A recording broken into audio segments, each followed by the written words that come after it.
Welcome. You're listening to the Cinema Condition, the podcast that talks about the movies you've seen or haven't seen. This is your host, filmmaker, and creator of the Nerdcore, Raul Alejandro Mendoza. But I prefer that you guys call me by the Nerd Chicano. So today we are talking about the 2013 film Garden of Words by Mr. Makoto Shinkai. And I have a very special guest, my friend, and very renowned guest of the show that is not this show, but the other shows that we do. She was a frequent a collaborator of the Thrones episodes that we were doing on the Nerdcore podcast. She's also been a couple of times on the other shows, like the rebirth of the Nerdcore live show. She was the first one to be on there as an in-studio guest, by the way. She was the first one to be an in-studio guest. She was not over a voice call. She was right there in front of me. And she was on that, and she's also done a couple of other stuff. She's also an incredible supporter of the Patreon. Thank you for that. And that is none other but our wonderful friend, Michelle Ochoa. How are you doing today? A faint clap of thunder, clouded skies. Perhaps rain comes. If so, will you still here with me? Hi, everyone. It's Michelle. Yeah, if you don't know the movie, then you're probably wondering, like, what the hell was that in the beginning? But yeah, so how are you doing? It's good. I felt so excited when I was crossing the border to get here because I'm like, oh my God, this weather is perfect for us to talk about this movie. Yeah. Because it's all about rain. So I love it. I love rain. Yeah, you love rain. So this is I pitched you this show a while ago, and you were like, "Oh, sounds like a pretty good idea." So basically, those of you who this is episode 2. This is the first one. We had our wonderful friend Alex Almeida. We were talking Gaspar Noé's Climax 2018 film, and we spent almost like an hour and like 10 minutes. I think we were just talking about this movie. We were analyzing. We were deeply going into every corner of this film, and we talked about it, and that's what we're going to be doing again today and the rest of the episodes here on the podcast. So these episodes will be coming out to you a little bit, not frequently. I'm saying that because this should be out the second week of the new year. So the first week we'll have Alex's episode. But that means that by the time these are up, that means that I have at least 3 episodes recorded. So you have 3 weeks of content that you can listen to this show. Or you have 5 episodes recorded, so you have 5 weeks. And then you have to wait for me to record another 5 episodes, and then they will go up. But as I explained in the first episode, which was the introduction, this is the first season of the Cinema Condition. There is 25 episodes, 25 films, 25 guests that come on the show that we will be analyzing and deeply talking about the movie that we bring to our attention. This is not a review. This is not anything like the Nerdcore show. This is something different. This is still in the network, so you should definitely go and support the other shows on this wonderful network. And I hope you guys are enjoying the show. I know that right now, as I speak, the show is only available on Spotify, but hopefully will be added to all the other platforms as time goes by, because I did not remember that it does take a while for these shows to pop up in the other platforms. But we gotta love Anchor. We love Anchor so much for what they do for us, and we have our sponsorship in the beginning of this episode. So thank you. And yeah. So, today Michelle is here with me, and I pitched you the show, and I said, hey, I listen to so many shows like the Big Picture podcast. I listen to Wrong Reel. I love shows that deeply analyze movies. I love reviewing. I've said that 1,000 times. I love writing my reviews. I love talking about them with Brad. But I want to do a show where I could just sit down for an hour to 2 hours and just deeply analyze a movie. And you're like, yeah, that sounds cool. And I was like, I want to get you on it. And you're like, oh, that's cool. I haven't been on the podcast in a while. Yeah. Remember, everyone, analyzing and reviewing, there are different things. Because at first I was like, so you're just reviewing this? Or what do you mean by analyzing? Be more specific. And then he told me, well, we're just going to talk about the movie. Yeah. It's not like we're going to talk about how much it made or stuff like that, I guess. That's a different... We're reviewing is more of like, I like this movie. This is why I like it. And there we go. That's it. With what we did like last week, because this comes out the week after. Yeah. Alex and I talked about how Gaspar composes his shots, the way that he films a movie, the way that he makes the character, that makes the audience really feel the situation at hand, and the way that the film conveys a certain message through its subject matter. And so today, when I told you, like, we're going to analyze this movie, and you're like, okay, so review. And I'm like, no, we're going to talk about things like, you know, how the film looks, like, you know, the animation, of course. But more importantly, what you think this movie is about. Because your interpretation is very different from what I interpret this movie about. And it's mostly about what we find this movie to be and what the movie means to us. So that's what I meant. And I know you were a little confused at first. Yeah. Mainly because I'm terrible at explaining things when it's over the phone. Yeah, it's that's like easier true. You're terrible. Yeah. When I call you, it's easier to explain things. Yeah. I'm terrible at. That's funny because, you know, I've written a bunch of short films. I know. So, you know, like I'm able to That's write. ironic. But like text, I can never get text down. I guess that means I should just be writing you letters and mailing them to your home. Ooh, that'd be cool. Yeah. That'd be nice. Yeah. So, Michelle, I told you I want to do a Makoto Shinkai film, mainly to celebrate the release of his new film, Weathering with You. So, Makoto Shinkai is a Japanese film director, very, very famous Japanese film director. And I want to first get around, don't really want to go into his career, we'll talk about that, but what was the first one you saw from him? 5 seconds. Oh, shoot. I forgot. We were just talking about this movie. 5 centimeters per second. 5 centimeters per second. 5 seconds per centimeter. Yeah. Sorry. Oh, man. I feel a brain fart. Yeah. Sorry. Brad's, But yeah. You're taking Brad's gimmick away. Yeah. 5 centimeters per second. I didn't even really think about the director until you mentioned him. And I was like, oh my God, I've seen several movies of this guy. No wonder. I really like this movie. And I remember I was a freshman in college when I first saw that. And it just hit me. Really loved it. Yeah. That's awesome. So Mr. Makoto Shinkai would start his career with about 4 short films. And then he would make his directorial debut with 2004's The Place Promised in Our Early Days. And then he would continue on to make Michelle's first film that he watched from him, 5 centimeters per second in 2007. And then, of course, in 2011, he would make Children Who Chase Lost Voices in 2011. In 2013, he would make The Garden of Words, but he would also make another short film called Someone's Gaze.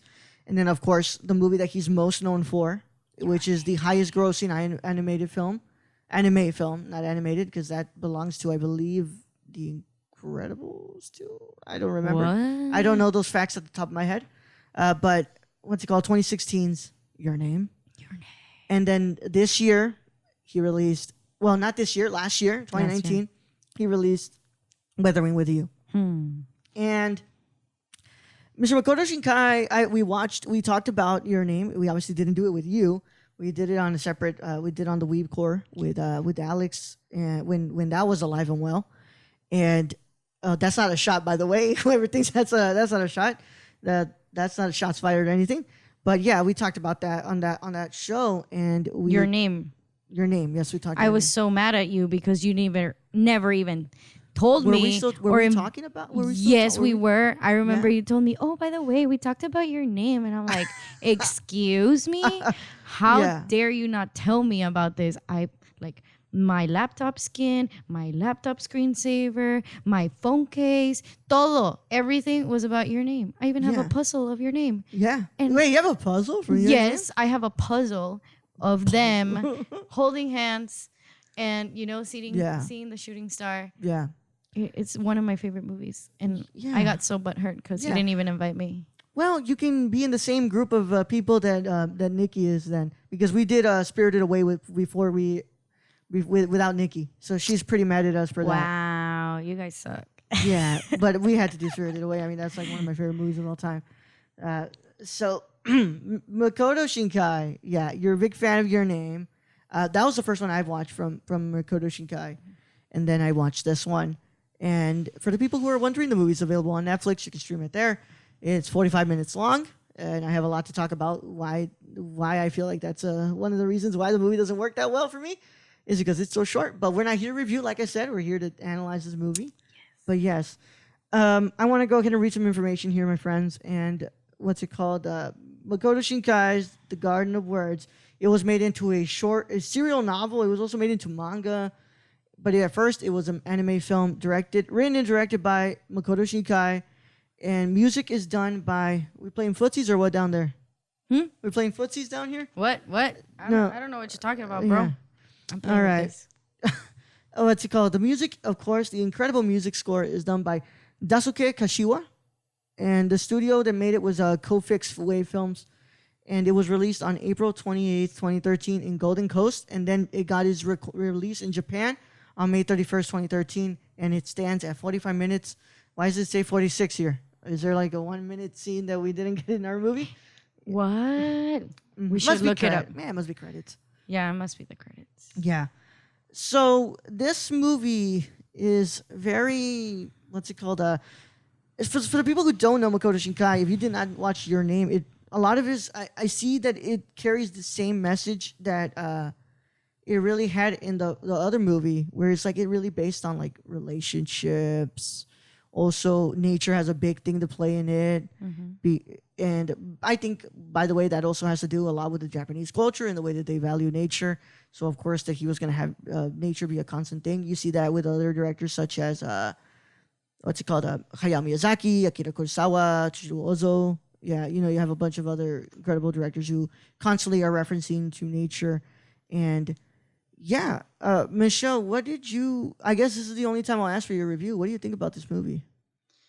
Well, I've watched it like 4 or 5 times, I think. Now. Yeah, you really wanted to study. Yeah, it's because the first time I watched it, I was really just messing around in my apartment because I was like, man, I really want to watch something, but anime related.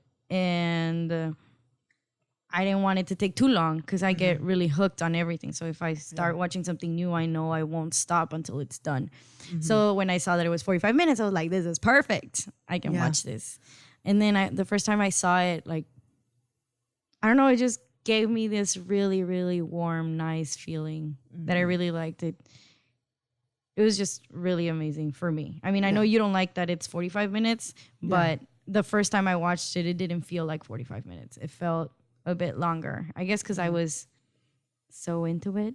I don't know. I mean, once again, the length of a movie shouldn't matter as long as it gets its story across. This is one that I think that it could have elaborated on other stuff and be able to expand it more. But this is also, once again, I feel like I'm a person who didn't grow up in the time of B movies, which B movies were like 45 to 65 minutes long. What? Or straight to DVD movies that were like 60 minutes, like an hour. And like, once again, like you probably don't know about this either because, those movies weren't playing at the huge multiplexes. They were small films that were shown at the time, and they were like very short in length, which people now would consider short films, but no, they were actual feature films because they were distributed by an actual production company, and they were put into theaters.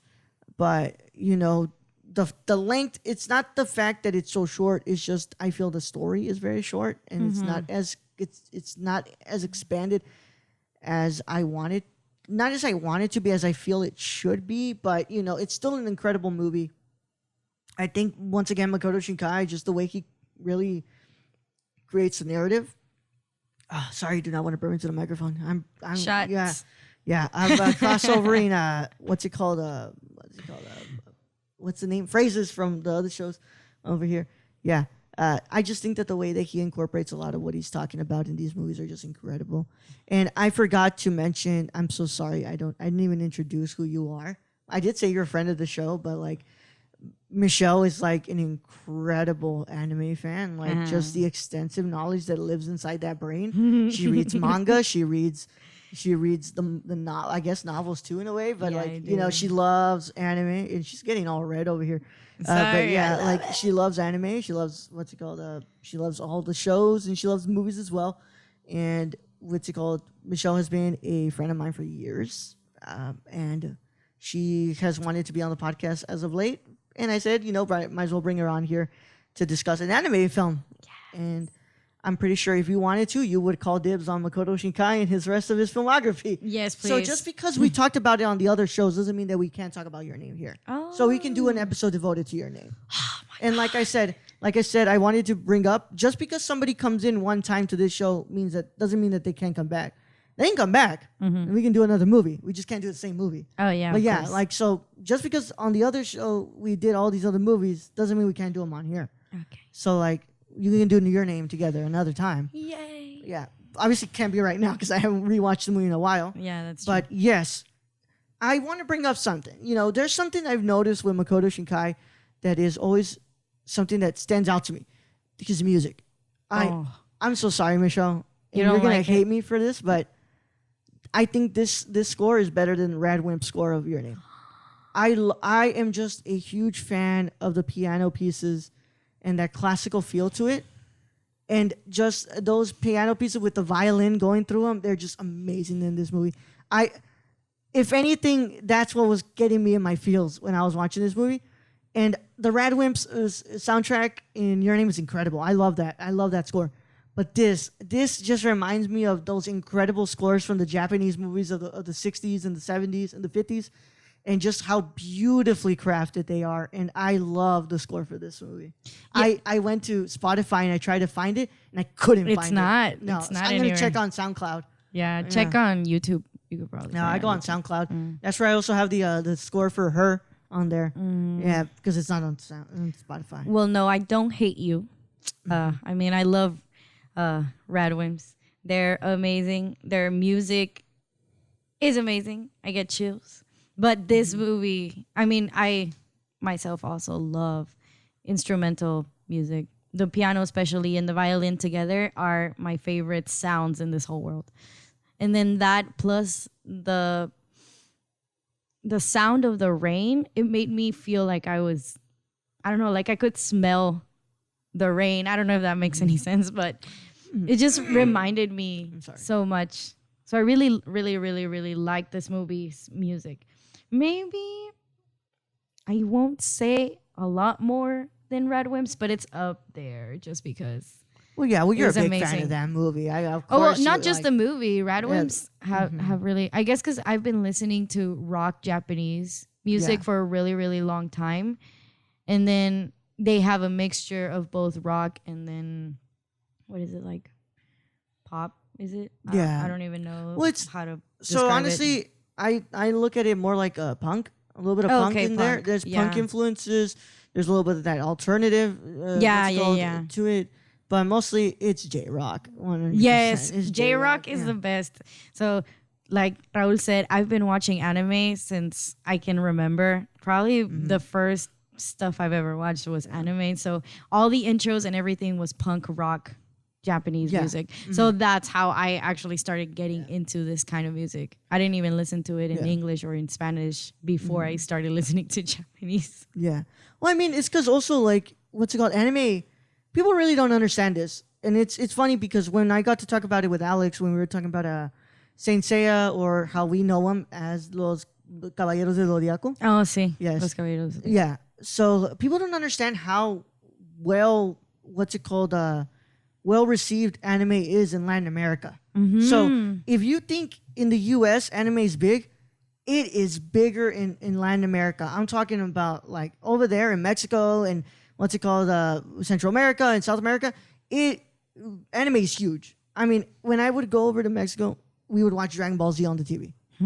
And it was constantly a thing that where anime was so huge in Mexico that they started bringing all these other shows, and some of these shows that were never getting viewership in America, we're getting a ton of them in Mexico and in Latin America. And so it's no surprise that you and me, that we spend a lot of time in Mexico as well, but we also live right here at the border. There's no surprise that you and I are big anime fans, because we're around the area where anime hit really, really big in Mexico. So yeah. I mean, I still got my share of bullying because I loved anime, and of course. But I was like, Loki, all of y'all also watch anime, and you just want to make fun of me because I'm proud of it. But I mean, like Pokemon, the series, that's anime, guys. Yu-Gi-Oh, That's anime. Like, come on, man, it's anime. It's like, just because it's not made by a Japanese production company, it's made in America, it's still 100% anime. Like And- Avatar too. Like it's Yeah, made Avatar, here, but Right. it was based on anime like creators, and it's really frustrating. So Makoto Shinkai's been working with Rad Wimps ever since Your Name. I still have not listened to the score for Weathering with You because I want to watch the movie first. I want to watch the. I'm like this. I don't like to listen to the score before I watch the movie because there's a very big difference between listening before you watch the movie and then when you're watching the movie, hearing that score. And once again, that's the thing that Makoto Shinkai does incredibly well in his movies. He knows where to put the music. He knows where to elevate it. He also knows where to not have it elevated. And there's certain scenes in this movie where I think that, where the use of the score is just incredibly used. Like, oh my God. Like, it's just some of those moments become a little bit more emotional because of the music that's playing in the background. Yeah, I mean, I didn't listen to it on purpose. I was at work and I was just listening to Rad Wimps, and then suddenly that song came up. I'm like, this is not from Your Name, but I know this is Rad Wimps. Yeah. And then I checked and it said Weathering with You, and I'm like, oh Yeah. my God. But this score definitely for A Garden of Words, I love the fact that there's moments where it's just silent and all you listen to is just the rain. Yeah. And then suddenly the music hits. Yeah. It's amazing. It's just the way that he uses the sound design of his movies are incredible as well. Like there's those moments in Your Name where you can literally hear him just crunching on the grass. And just like the sound of nearby bicycles and cars coming in. It's like it's putting you in the feel of the city. And that's what Garden of Words is doing as well. It's putting you in the feel of the city. So finally, I think we can finally go in more into the movie. The movie is about a 15-year-old boy who is a aspiring shoemaker, and he goes to a garden every now and then during the summer to speak with this lady who he has no idea what her name is, or any idea who she is, but they share, stories, personal, intimate details about each other, and they create a relationship of sorts, not as in, not Romantic. not a romantic, but, friendship. And the story goes on through there. And I think it's interesting that Makoto Shinkai is concentrating on a 15-year-old boy, because those are very formative years, as you know. What's it called? 15-year-old boys, they are raging with hormones. They are don't understand what they really want. But deep inside there's a sense of aspiring to want to do something, to want something. And it's interesting that Makoto Shinkai decides to play the dynamic between him and a 30, 40-year-old woman, which She's 27. 27, I'm sorry. 27-year-old woman, which is, not just age, older, but also mature, in her brain. Like, she's a little bit more mature than him. And it's really interesting. So what do you think about this story? There's a lot of stuff I think about this movie. Yeah. Well, I need you to put your mouth on the microphone first. Sorry. Yeah. There's a lot, I think, but I don't know. Do you want to separate it not by frames, because of course that's No. but from 3 parts of the movie or something like that? Yeah, or, we can analyze however you want. okay. It's because there's a lot. I'm telling you, I watched this movie 4 times because I only watched it once. Yeah, you watched it once. No wonder. I was like, she's 27. Yeah. And then I'm sorry. I don't usually remember ages. So okay. So this boy, he tries to make it a point to miss school, miss classes in the morning if it rains, because he loves going to the garden when it rains. And then this woman, like Raul said, he doesn't know anything about her, but she's just this lady who sits. This lady, oh my God, dude, we're almost at that age, and I'm calling her a lady. Jesus, well, no, she is a lady. This young lady. She's a lady. This young lady, 27 years old, just sits there drinking beer and eating chocolate. And then this guy's like, what the heck's wrong with this lady? She's just drinking beer this early in the morning.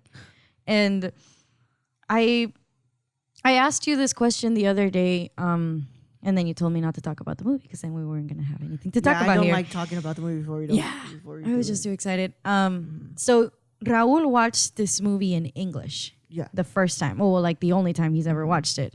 But when I watched it in Japanese. Yeah. And then the second time I watched it in English. Then the third time I watched it, the second time I watched it in English, it didn't give me the same feel as when I watched it in Japanese. And then I watched it again in English, but with subtitles in English to see the difference between what the translation was from the Japanese version. And then I watched it again in Japanese. And then that just gave me the feels again. And I realized that there's a lot of little things that come in the full-on dub that I feel that's why I felt different when I watched it in Japanese. What do you think about that? Well, I can't comment on that because I did not watch the Japanese version. No. But what do you think overall about the fact that there's a difference between the sub and the dub of that movie? Well, first of all, I think that comes down to the way that we interpret film. So all of the foreign films I watch, they're not dubbed. They're sub.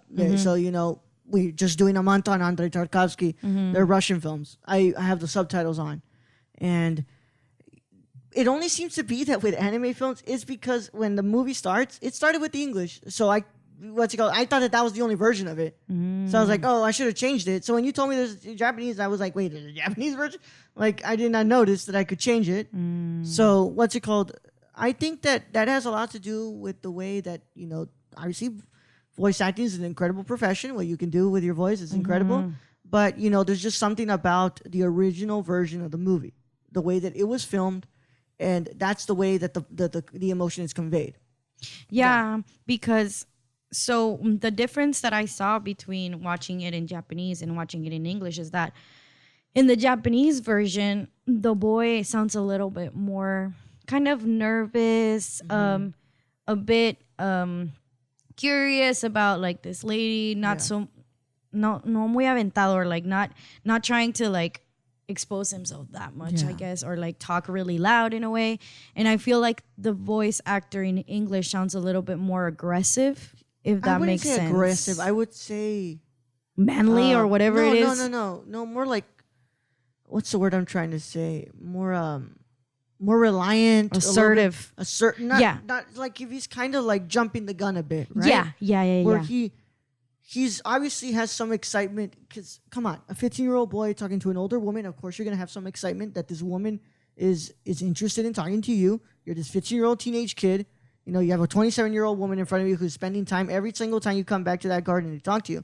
You're going to be a little bit like, You're going to want to like, jumping the gun a bit and be overly excited. See, and that's what I didn't like about the English version, because the Japanese version is not like that at all. Yeah. Like, when you see it, like you see this timid boy talking to this older lady, and I mean, not much older, but he's just kind of like curious about what's going on. And then it's not until the end where he actually like tries to still like to talk to her, when all this stuff is going on at the end. But we're not going to talk about that yet. No. But even then, like the choice of words are different, like a lot more respectful and not so much like if they were friends right away. Yeah. That's the thing. It's like the way that, and I'm going to bring this up because these are primarily the movies I like to watch. So what's it called? Foreign films from Mexico. They don't really understand the what's the word I'm trying to use? Not diction. It's the what's it called? The connotation. Yeah, the connotation. The connotation of using usted. It's very different from the connotation of using tú. But when you translate those words, it just means the same thing. It's like you, right? So, but when you listen to it, when it's not, what's it called, dubbed, if you're watching it in the English dub, usually some channels on TV will do that. If you're listening to it, it's a difference in that when you're speaking the language and you're looking at the subtitles. So I get where you're coming from.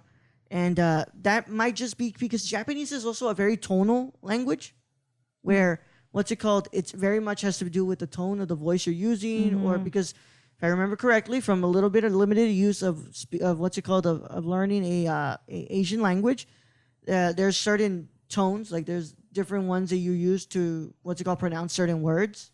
So I think that's another reason why some of those words might come off a little bit more timid.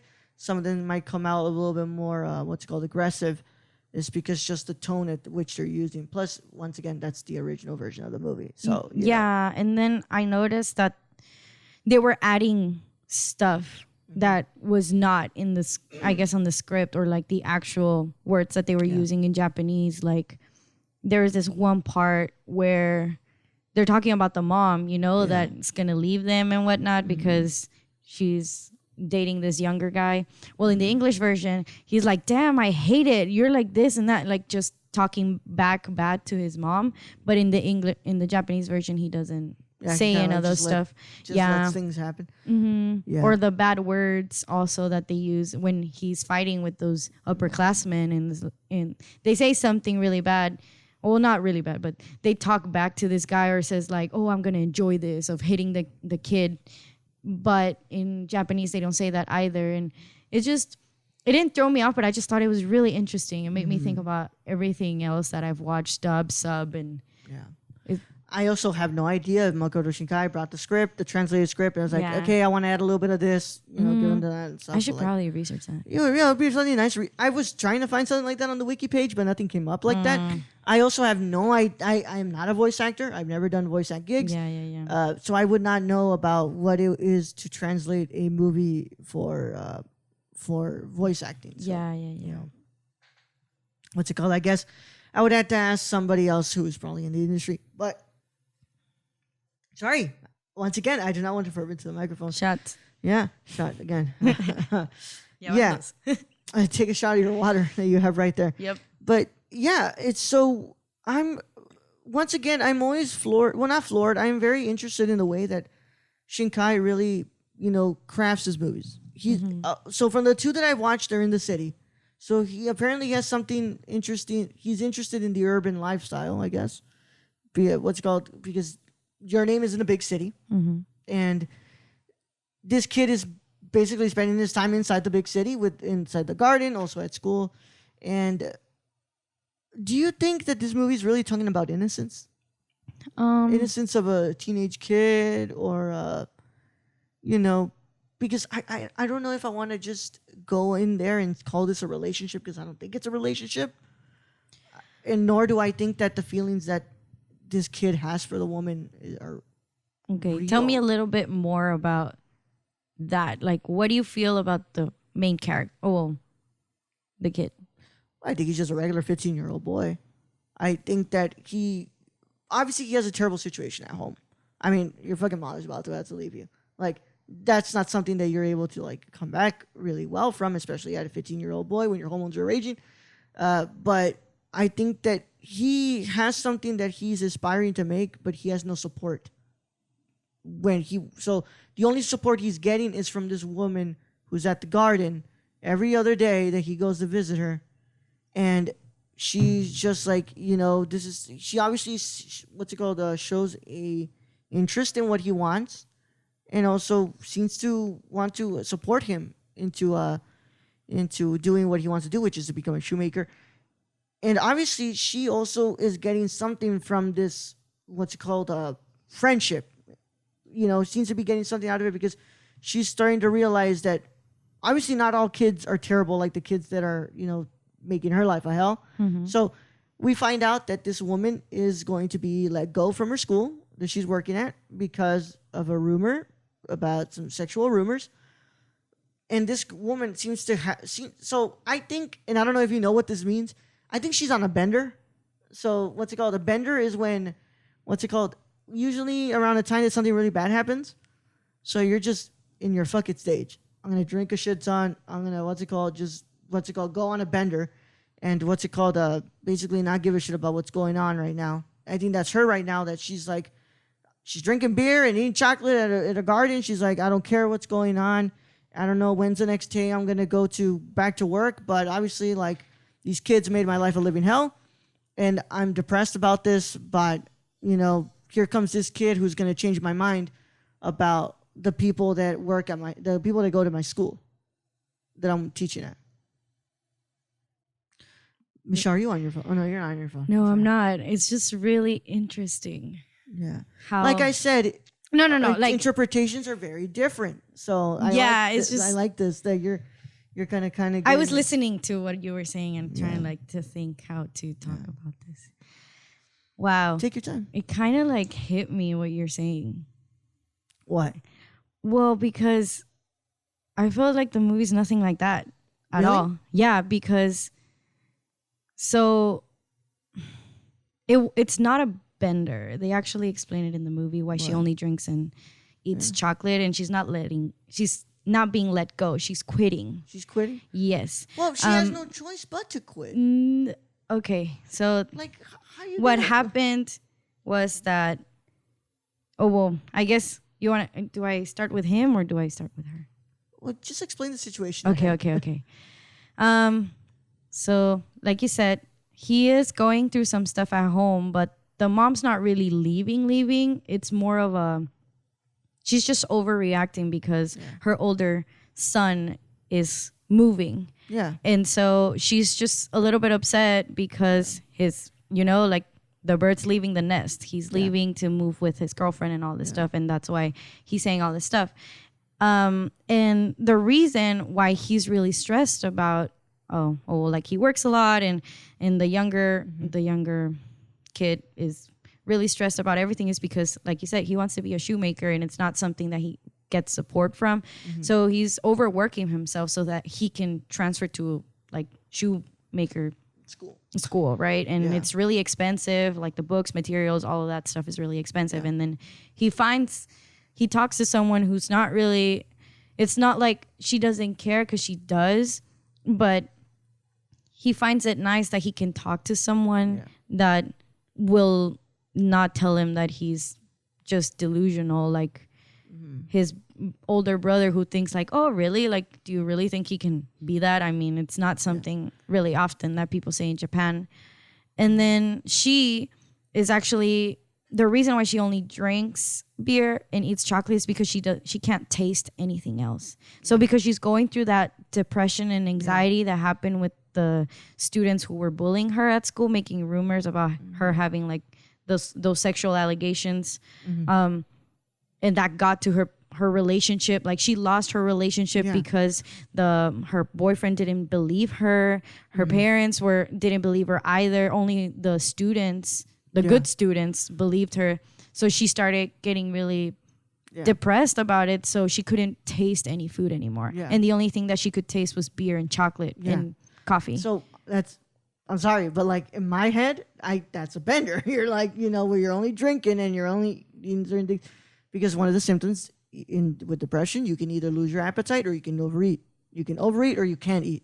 But when she says it's like, it doesn't sound like, I'm drinking beer because I want to get wasted or because... Also, I watched the English version. I don't know how it is in the Japanese I'm sorry. version. Yeah. Yeah, I'm so sorry I'm getting all defensive about it. No. Also, when also, leaving doesn't mean, I should have said this, mentally checking out, I don't know if you understand what I'm coming from that. Like, to me, I read the mom as like, I'm mentally checking out this shit. Like, I can't deal with your problems because I'm dealing with my older son leaving the nest. So she not paying attention to this kid, really. She is in a way, but she's not. But she's also, having to deal with this, the main problem at hand. Yeah. I see where you're coming from. Yeah.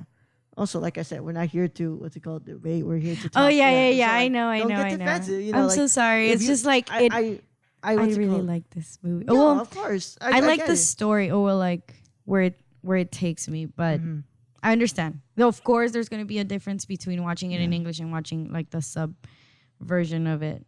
That's why I was like, man, it's so interesting how just one little thing that changes in a movie just changes the perspective of someone right away. Yeah. Just so I probably should have watched the Japanese version.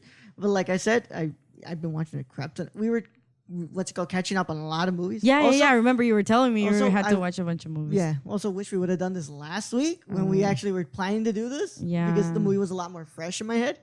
If I knew that we were going to do it today, I probably would have refreshed a little bit. I'm sorry. But no, it's okay. It's okay. There's... So, the kid... I don't know if I want to read it as timid in my version. Yeah. I think he's just what's it called? I think he's just like any other kid in a coming of age story. Like he's grasping for something. He's found something he's good at that he loves, and that he wants to pursue. He has no support for it, but he really, really wants to find something. And the fact that this woman who he just finds at a garden is the one who's giving him that support, and he feels like he can open himself up to her. That obviously is something that he finds so important. No wonder, what's it called, at that age, you could start to develop feelings for somebody like that because, you know, like here I am, no one really gives a shit about this, you know, but here's this woman who, you know, I barely even know, and she really cares about what I'm doing, and she even wants me to make her shoes. Like nobody else other than the people who I probably had to make shoes for, who need them, want these shoes, you know, but here's this woman who barely even knows me, who, what's it called, who's 12 years older than me, and she wants me to make her shoes. So I would understand why he would sort of develop feelings for her. I wouldn't straight up call him love. I think it's infatuation. Yeah, it's not like really, really a love relationship. It's more of a like I love being with you because you can love being with someone, but not necessarily like, oh, I want to start a relationship with you or something like that. Because he understands that she's older and that she's like in a complete other world basically, or like another part. He even like says it briefly, like she holds the secrets of like another world because she's older. Yeah. And him, he's just like this kid that's still trying to figure out what's up with his life. Yeah.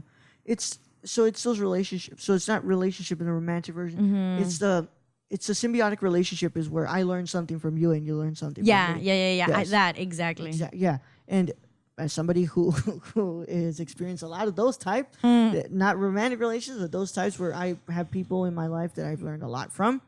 They've learned a lot from me. And from there, we've taken ourselves to grow stronger bonds.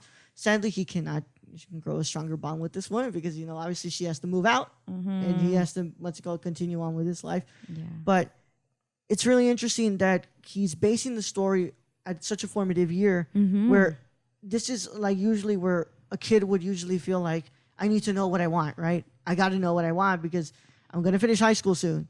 I'm not going to know where to go. I don't know what I should do. And if you don't have somebody there to say like, hey, I believe in what you're doing, or I see that you really like this, you should definitely go for it. It could mess up a kid in the way that they think about themselves. Yeah, especially in Japan, because I mean, they're so into like their culture, their education is one of the top things that they have to have figured out by the time they're already basically in middle school sometimes. I mean, I see it a lot in animes, movies, manga, everything. They're always talking about like cram school or about studying for college or getting into a really good high school so that they could have higher chances of getting this job. And it's mostly just office work. And they base that in the fact that he's trying to be a shoemaker is really refreshing because it's not something that you see very often. Yeah. So I really like his feelings towards this person who's willing to support him, like helping him with wanting to make shoes for women, and is like, oh well, you can use my feet basically. And at first it was like, damn, that's real awkward, but at the same time it's like, you know what, I'm gonna take advantage of this. Yeah. That's interesting that you read it as awkward. I didn't read it as awkward. Yeah, I read it more like, you know, wow, she's letting me practice. Like, I have nowhere else to practice. So here, I'm going to take these feet and I'm going to do. I mean, no, I don't mean awkward in the like, awkward. It's more of a nervous, awkward kind of, I don't know how to explain it. Of course, because if I were in his shoes, a 15-year-old boy who's starting to feel something for a woman, like, older than me, and she's like, hey, you want to touch my feet? I'd be like, kind of nervous, apprehensive. Yeah. I was trying to say apprehensive. Yeah. Apprehensive to, you know, touching on her feet, like, you know. Plus, I hear guys have food fetishes. Or foot. Oh, yeah. Foot what's fetishes. It called? By the way, nice little, what's it called? Not homage. What's it called? My mind went directly to Pulp Fiction. where Jules is like, what? You don't read, what's it called? Touching a woman's foot and sexual? And you're like, no, God. It's just a foot rub. It's just a foot rub. And he's like, no. Oh, man. But yeah, what's it called? Going back to the situation at hand. Also, I think it's also a commentary. So I'm going to bring up something. I think it's a lot about commentary on mental health in Japan. Yeah, The fact that this definitely. woman has no. So I think this is also something that could have been more of Elaborated. elaborated on in a longer version of this movie. This woman has no therapist. Has nobody to go to talk about her depressive feels right now. Yeah. And the person that she relies on is a 15-year-old boy who comes to a garden.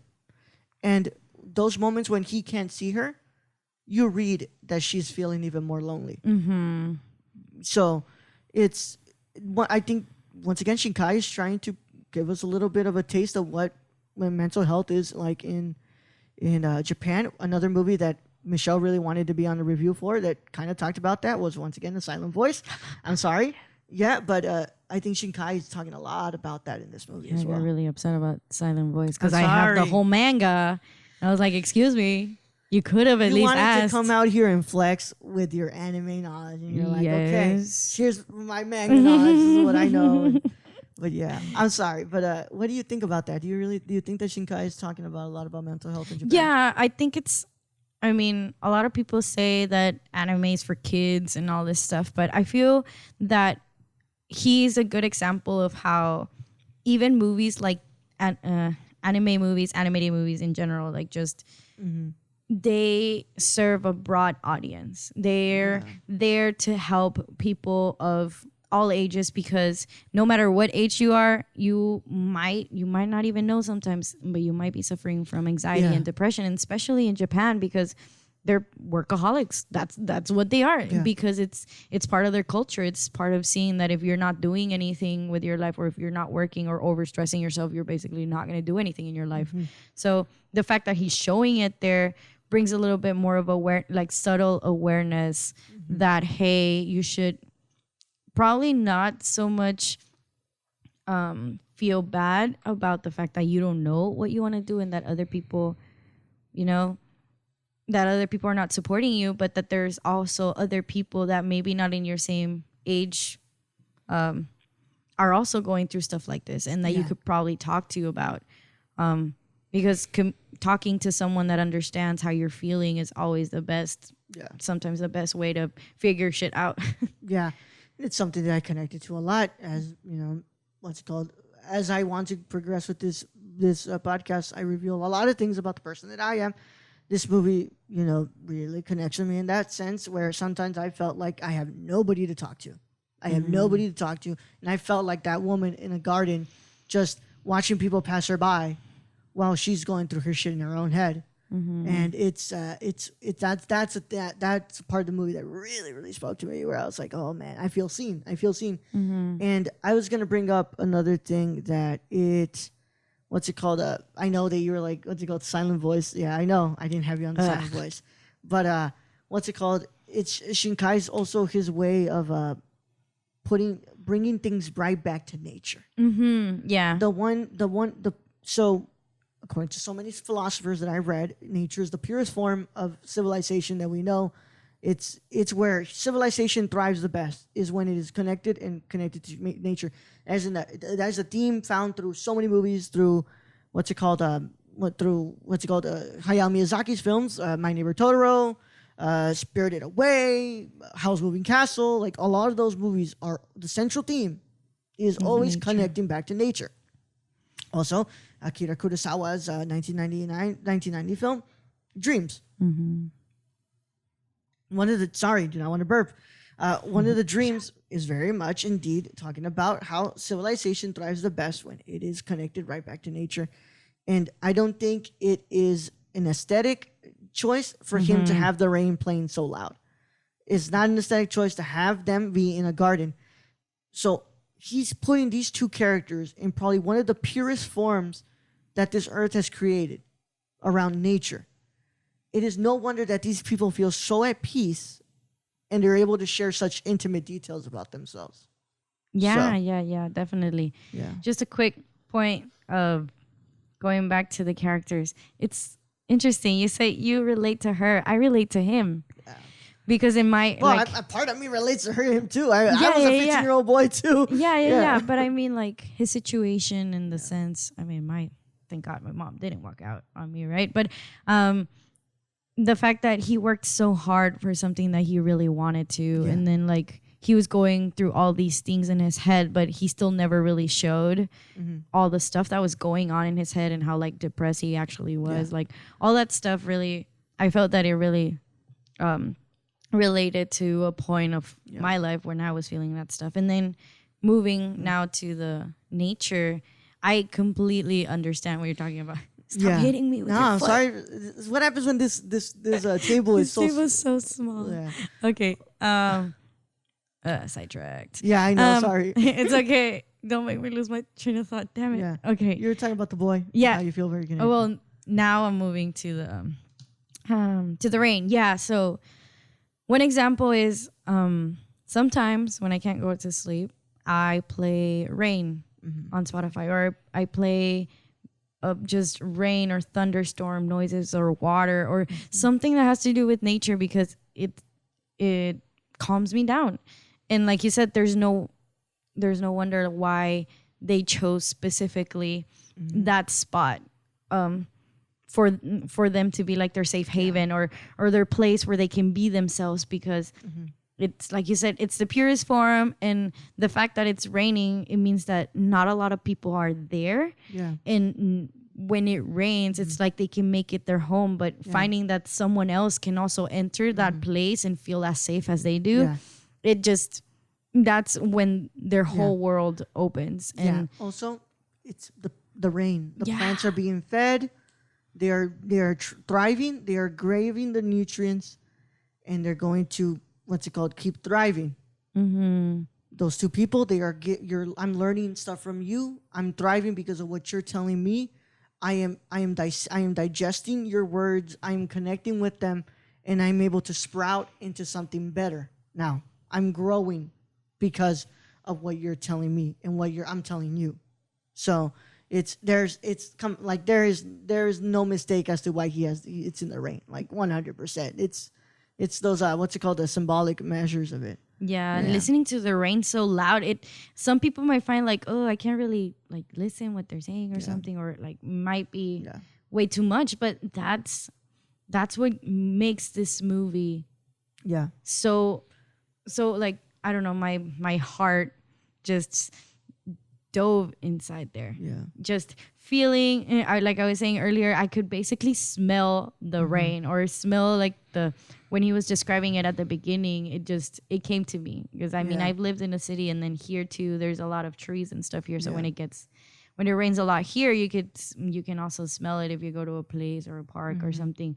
The smell of even if it's humidity, some people don't like it. I mean, I'm allergic to a shit ton of stuff, but I just don't like sweating. Yeah. Sweat's terrible. But the rain itself, when it's not humid, it's just rainy and a little bit of a breeze or something like that. That's I love that feeling. Yeah. And it's just, I mean, in the way that it's animated, it's just beautiful. Yes. His movies are always so beautiful. Just the look of them, just when those sun rays pour in, or just the cloudy skies, and just the way that the city is created by the animation is just incredible. Like, this guy's the way he's able to picture this in his head and then translate it over to animation. It's probably one of the things that I adore the most about Shinkai in his form of in his cinematic language. And I'm just, like I'm telling you, that's just the nature in them. And the part in the movie where I think people would probably get turned off by is towards the end. Like the ending, just the confrontation, which I think people are there be like, oh, this kid's acting too bratty. But it's a 15-year-old kid. Like, I read that and I was like, that's exactly how I would think a 15-year-old kid would feel like.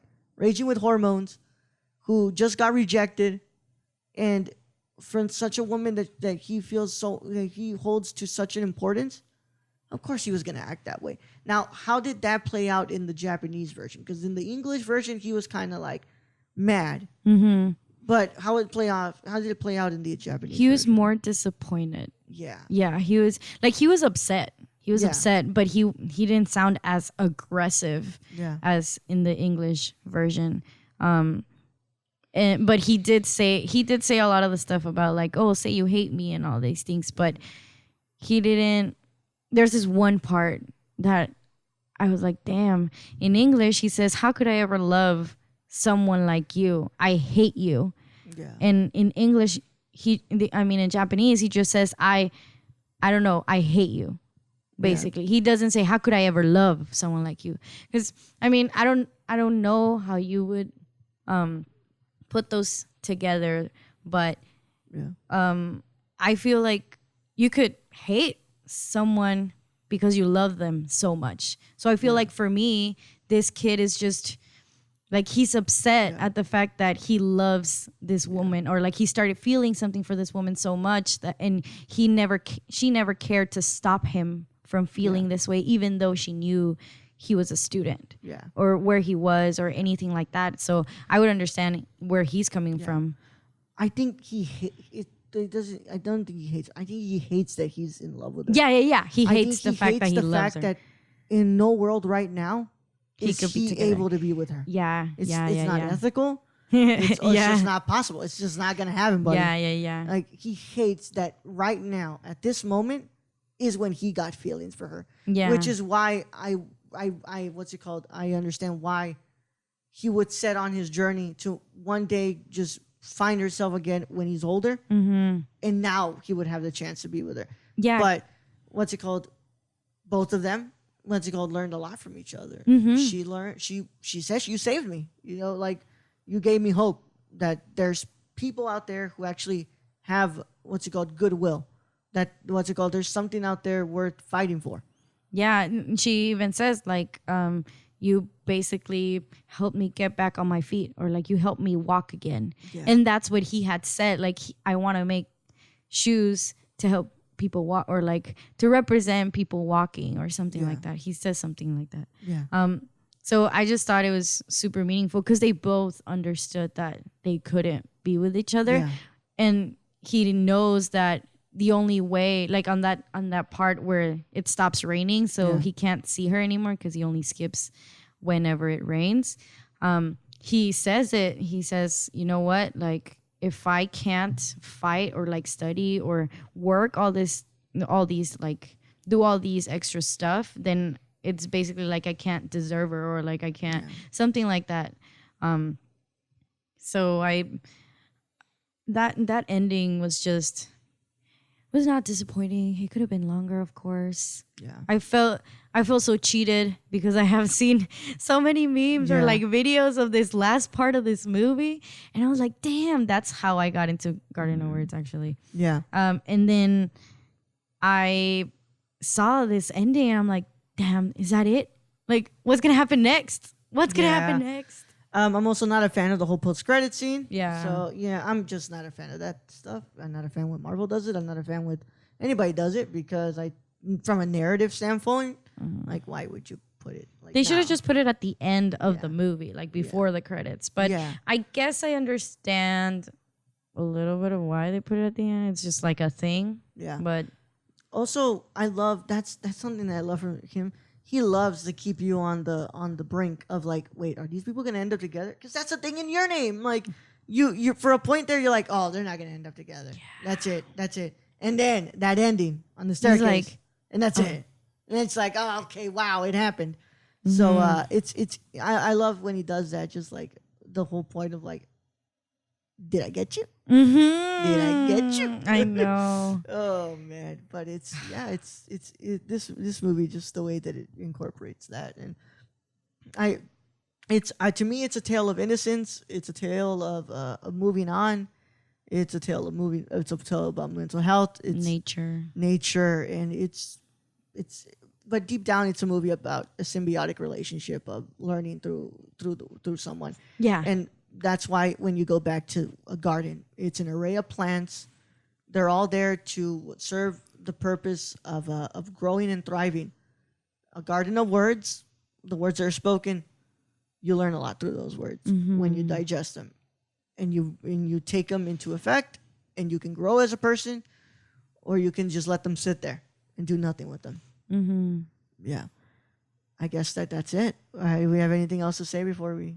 I love the fact that I remembered being in. Well, I wasn't in that garden, sadly. I never really visited it, but I was in Shibuya and Shinjuku, where like the parts of the movie.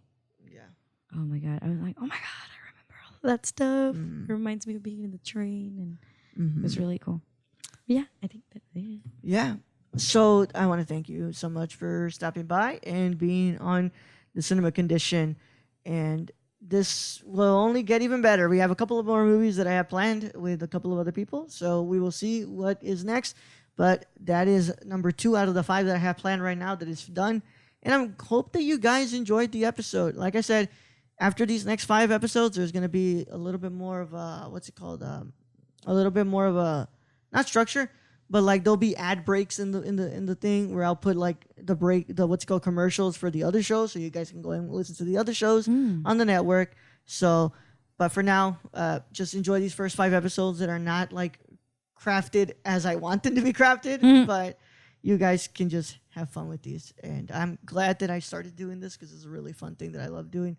I just love sitting back here for a couple of more hours out of my day and just dissecting a movie, just deep down into them.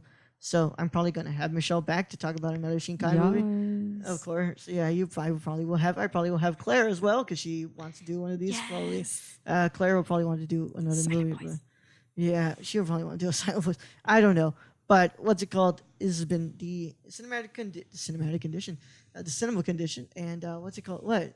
I have one more thing to say. Oh, sorry. But I want it to be the end. Oh, okay, sorry. Okay. So, you guys go listen to all the other shows on the Nerdcore Podcast Network, the Nerdcore Live Show, the Gamercore, anything else. Right now, we're in a very big period where we're trying to get our feet back because of the winter break and stuff like that. It's been really hard. Been really, really hard. But go and check that out. Go check out the website, thenerdcore.com. I do a lot of reviews on there. Hopefully, you guys read my reviews. I don't know if Michelle reads my reviews. But yeah, you probably don't. Yeah, sorry. Yeah, I haven't. It's because I haven't seen any any movies that have come out. First of all, my reviews are non-spoiler. So I didn't know they were non-spoiler. Yeah, I remember you talking about it in the podcast once that you said, "Oh, this one's spoiler," and I'm like, "Oh, okay." There's only one spoiler review. Maybe that's what the one I heard. And it's a movie you watched. Oh wait, which one? Once Upon a Time in Hollywood. Oh, that's my first post. That's my first post I ever made on the website. Oh, then I gotta read your review. Everything else has been non-spoiler. Okay, I'll see. Where you have them on the nerdcore.com. Yeah, on the nerdcore.com. Nerdcore.com. Go and check them out, and go and check out the Patreon. Patreon supporters at the $1 tier and above all get these episodes way early before you guys. Once I get to 3, you're gonna get a mega post of 3 episodes of this show, and you guys will get them on there. You'll be able to listen to them. But in the meantime, it's been an amazing time talking with my guest, Michelle. Where can they find you? Do you remember? Okay. Underscore? I just use Instagram. A bunch of people here use Snapchat. I guess that's why. Like Snapchat. I don't use Snapchat. We need to get you on Twitter. Oh yeah, he wants me to get. Everyone wants me to get. Well, because first of all, I want to promote you, and I want to also talk about all the other stuff, and people want to talk about what the movie meant, so you might want to respond to them. So yeah, come on. You can add me on Instagram. It's _Michelle MICHELLE Ochoa OCHOA AA. So okay. By the way, I will not add you if you don't follow the Nerdcore. Oh, okay. Yeah. Because then I won't know why you're adding me. I'll be like, that's weird. Why is this? Because I've had a bunch of random people add me out of nowhere, and I'm like, maybe they listen to the Nerdcore, but if you don't follow the Nerdcore or at least Raul, then I won't. I won't follow you back. Yeah. Okay. That's great. That's your criteria. Yeah. That's and as always, I'm the Nerd Chicano on Instagram and Twitter, and I'm glad that here is when I don't have to be my enthusiastic self. I could just sit back and be this monotonic voice, I guess. I don't have to be, hey guys, it's been a wonderful time. Yeah, it doesn't have to be that way anymore. But it's been a wonderful time, and I will catch you on the other one. And my fellow cinephiles, sit back, relax, and watch a movie, my friends. Yeah. A faint clap of thunder, even if rain comes not, I will stay here together with you.